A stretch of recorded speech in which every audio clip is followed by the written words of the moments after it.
What's going on, everybody? Today we want to have a little discussion about limited run games and wanted you to join us because we really like limited run games, but there have been some things going on lately that we're like, do we need that? Like, and who's buying this stuff?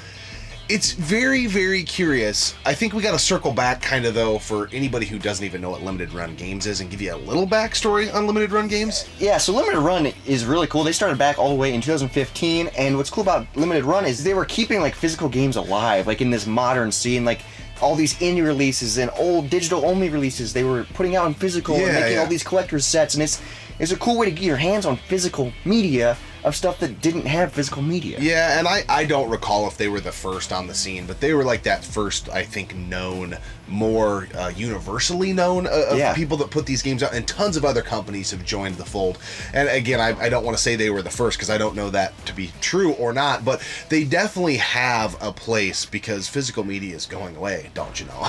So them being able to put these things out, you know, you get even some collections, you know, the CastleVania collections, Contra collections, they just didn't get released physically. Yeah, and that's that's so cool where to have them physically. Limited run serves kind of the market, and this stuff has become really popular and highly collectible. I think if you look at some of the prices that some of the prior releases have gotten to, you know, to buy them on the secondhand market and stuff, it gets pretty nuts. Especially if you still have it sealed or if you have the collector's editions or all this stuff. But I feel like lately, what inspired this whole episode is they've been slowly releasing like new things like every week and like all this stuff. I get emails all the time about like, oh, we're releasing this, pre-order that. But they've been releasing games and I'm like, why are they doing this? Are they running out of ideas? Are they running out of indie games? Are they running out of digital only games? Or is it just a cash grab? Yeah, you know, I look at games, one that jumped out at me recently was the Bill and Ted's Adventure game. This one's so stupid. I mean, it's not even that good of a game. It's actually a very poor game. And they released a pack that has, you know, the Bill and Ted's Adventure game on the NES, and then there's the Game Boy version. And, you know, I could hear an argument of, well, I want to be able to play those games on my modern console. And touche, if that's your argument. But this isn't even like This isn't even a good game. You know, it's not like back when they re-released S.C.A.T, the Natsume game. That's cool because it's an expensive game. And you might not have, you know what I mean? Like, that's cool. Yeah, and this game, you know, on the NES is like $14. It's about $14 on the Game Boy. And back to what I was saying, I could understand the argument of somebody saying, yeah, but I don't have my NES, and I don't have my Game Boy. Okay, but who wanted that game re-released?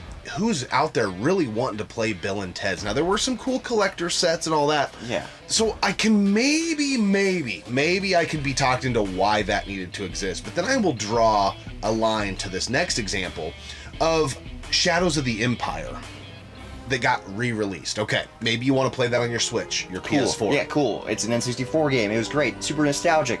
Makes sense. Oh, I don't have an N64.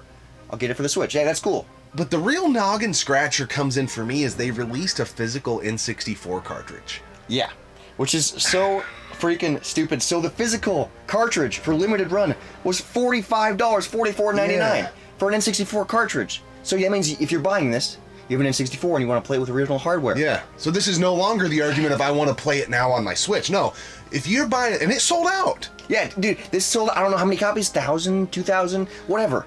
Dude, this game loose. The original card's like $15. So, like, what the heck? I think the one they released was purple, but like, wouldn't you want the real game? Like the real, not a redo, not a repro, whatever you want to categorize these as, because I know they're officially licensed, so maybe repro isn't the operative word, but was somebody really out there like, dude, I'm going to pay $44 for a new N64 card of Shadows of the Empire as opposed to the original. They did the same thing with Star Wars Episode 1 Pod Racers. Yeah.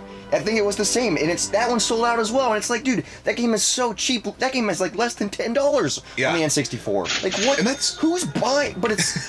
Somebody, because they're selling out. Yeah, here's what I don't get is every release they do, sold out. So it's like... I mean, this Bill and Ted thing is still active, so it doesn't say sold out, but is this going to be a thing that gets sold out?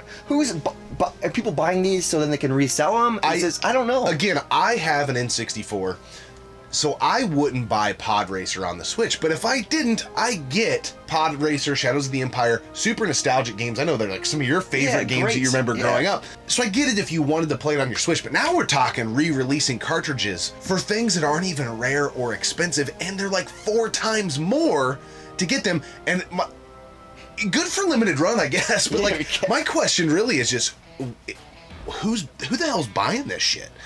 I don't know. Is there a collector's market that I'm unaware of? I'm sure there is, of people who want every single thing that was released by limited run in every form and fashion. So it's not good enough to have the Switch version of Pod Rage with theirs. Yeah, that's just ridiculous. Then you got to get the N64 cartridge. That's just. But there are people like that. Like anytime limited run puts out a game, they buy it. Yeah, and it's just.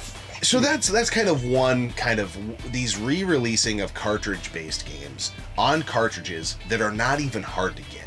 You know, there's one that's a little more expensive, but I remember talking to one of our buddies when they re-released the Battletoads Double Dragon, and it was a green cart, and all these people are posting on social media like, "Oh shit, look at this!" You know, it's people like are freaking out, and I get that game is kind of expensive, so I get that, but I don't know. Dude. I don't know. I would rather have the real one. I don't think we need that stuff.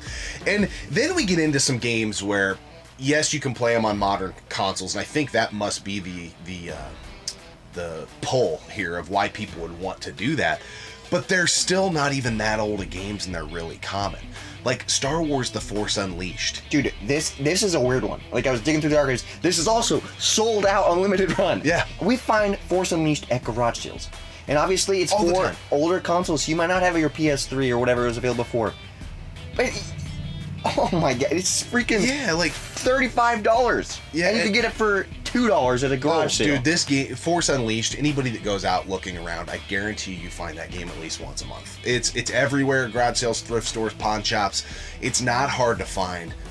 Were we really burning? Was that nostalgia flame so hot and so warm that we needed it re-released? Like now in 2022. How is there nostalgia for that game when it's only what, 10 years old? Yeah, I don't get it. And they did the same thing with The Boy in His Butthole, A Boy in His Blob. A Boy in His Blob. They re-released the NES version and then the Wii version. Yeah. What the... Dude, and the Wii version is so cheap. But this also sold out. Yeah, and... Dude, so what? This kind of fits in with that prior argument, because the NES version they re-released on an NES cartridge. Oh my God. And it was $52-ish or $59.99 from limited run. That game CIB on the NES is like $50. That game loose on the NES is like $15. Did we need a re-release of a cartridge of A Boy in His Blob? And... the bigger question is, why are we buying this stuff? We aren't. Yeah. I love limited run games. I'm not shitting on the company. But I would say, what'd you say, 2 to 5 times a year we order something that we really want, that, Shredder's Revenge. Awesome. Cool physical collection. Not out in stores yet. Only available digitally. That is where limited run thrives. But I will say, like, what's frustrating about limited runs while we're talking about, like, these releases of physical media is when a game comes out and you pre-order this stuff, it takes months for you to get it, and by the time, and sometimes stores already have it, so you could go in and get it at a store, and you didn't have to pre-order it, and it's just, that's another frustrating thing I just wanted to throw in real quick about limited run. Why does it take so long to get the shit? I don't know. It kind of is mind-boggling to me, and it's really just kind of bubbled to the surface. There's always been a few of these outliers. I'm like, why are they releasing that? But A Boy in His Blob on the Wii. We're getting a re-release of that. Wii game. It's not the Wii version. It's playable on modern consoles. But did we need that already? And then the Star Wars Force Unleashed, guys, you can get that game anywhere. And I guess the argument for that purchaser, the end user, would be, well, I can't play it because I no longer have my 360 or my PS3. Touche. I can kind of understand. Still don't think we need the shit, but I get it. But man, A Boy in His Blob on a new NES cartridge, and it's $59.99 for a $14, $15 game. Yeah, that's the weird part, is they're re-releasing cartridges. Yeah. So you're buying it for cartridge consoles that you have, obviously. Yeah, so what's the point? Why are you spending... Oh, because it comes with a sticker, or it comes with a limited run card, or it comes with... Yeah, collector's edition. It blows my mind. It blows my mind that there's and it sold out. So there's somebody out there that's like, man, I would rather pay $59.99 for the limited run physical release on the NES than I would get the game CIB for the original release on the NES. That's just so weird. It doesn't make any sense to me, but it's sold out. We could beat this argument into the ground because there are numerous examples of this, but these were ones that have just been kind of notching on our backs lately. And I feel like it's getting more and more common of these, like, what? Yeah. Why? And I don't even, in like a few months, they might keep going down this rabbit hole of like, what the heck? And it could be like jumping on like the nostalgia train, like Bill and Ted, like the new movie came out, so they're trying to capture that, you know, Star Wars, you know, the new movies, the new series, like, I don't know. So maybe they're following trending topics. Yeah. But even then, it's like, dude, what are they doing? It is working for them. So this isn't really taking a shot at limited run. Do what works. It's more taking a shot at like, why are we fucking buying this shit, people? Like, what is going on? I don't know. I think limited run still does a great thing for the community, for retro collectors. I think everything I've ever ordered from them has been top-notch quality. Oh yeah, it's sweet, but we both wear frequently our limited run t-shirts. Big fans. But I just am like, guys, why are we making this shit that we don't need? But again, can't get mad at limited run when there's some idiot out there. I just can't imagine knowing that I could get a CIB copy of A Boy and His Blob cheaper than the limited run version. Cheaper than the limited run version. And still ordering the limited run version. Yeah. But I think it could be because people don't know. And they go, oh, they're re-releasing this, so it must be expensive. And they don't look it up or something. You know what I mean? Like, somebody's opening their email when they're getting up to piss at like 3 in the morning and they're like, they're re-releasing A Boy and His Blob, dude! Like, why?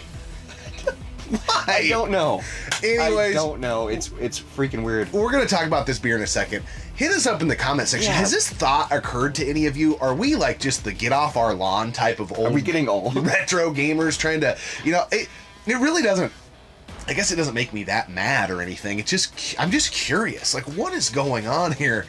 And who the hell out there gets excited and revved up and it's like, yep, I gotta have that. I gotta have Bill and Ted's Adventure on the Nintendo Switch so I can play it on the go. Yeah, and the Game Boy version. It does. Or, oh, dude.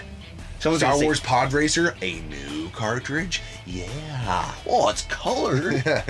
Okay. I digress. I get it. Okay, let's talk about this. Yeah, it was a gift to us from our buddy Ryan, who's been on the channel and wins the Royal Rumble damn near every year. Yeah, so this is a Florida beer. I love how it says Florida inspired, Tampa brewed. This is the Unholy by Coppertail Brewing Company. This is an American triple ale that comes in at 9.2%. We only got one can, so we're splitting it. That's why our glasses are half full. Yeah, so I guess going into this, not knowing what I didn't know, I was expecting like a Belgian style. That's what I was expecting. Like a triple. Yeah. This isn't like that. This is more of like a triple IPA. It's a triple IPA with a hint of Belgian. Yeah, there is a Belgian twist I get on the finish, but this is way more. If you were thinking you were getting a Belgian triple, which is what I thought, this is straight up IPA. I feel like my first taste, I was like, that's not what I was expecting at all, and it threw me off, and I was like, what the heck? But then I realized, oh, that's not what it is, and then I was like, oh, IPA, I like that. Triple IPA. I like that. Yeah. This is a unique beer. Yeah, it's good. I've never really had a triple IPA that has a Belgian twist to it. I'm enjoying this. Triple, Coppertail, triple American ale, pretty damn solid. I would like to visit if I go down there. Have you ever had that? You know, you said you were expecting something different. Have you ever had that mind fuckery, like at night you're like going to the fridge and you like think you grab the milk and you grab like the orange juice or something and you take a drink and you're like, whoa! Not what I was expecting. I mean, I don't have milk or orange juice in my fridge. So I mean, there's a couple times I go to drink some water and it's whiskey. You're like, oh, this is better. Yeah, Yummy. It's better. Yummy. All right. Well, we appreciate you tuning in. Let us know your thoughts on this topic. Is limited run losing their minds, or is it the end user who's buying the shit that's gone a little crazy? I mean, I can't blame them because everything's selling out. So they're making money. So that's probably why they're like, hey, let's see if we can do this. Maybe they're testing the waters and they're like, these idiots are buying it. Let's see if we can re-release Tetris on the NES and Game Boy. Dude, don't even get me started. Their newest... I know it's probably not comparable because they added new things, but the Tetris Effect that's on limited run right now, that game's on PS4. I get there's multiplayer and stuff, but I don't understand. We'll put a pin in it. Let us know your thoughts. We appreciate you tuning in for this little diatribe on some craziness going on with limited run games. We'll see you next time right here on the one and only Gaming Off the Grid. Sally Decker. Yeah, it's from Naked Gun. Oh, Sally Decker. Sally Decker. Betty don't. Decker? Barely know her. Decker. Damn near actor. 9.2. Is it? Yeah. 12 ounces, 9.2%. That's fucking illegal. That'll get you freaking drunk. You're really drunk. How's it going, everybody? Today we wanted to talk a little bit about limited run games. Awesome company. My fucking head's itching. Itchy scalp. What's going on? What's going on, everybody? We wanted to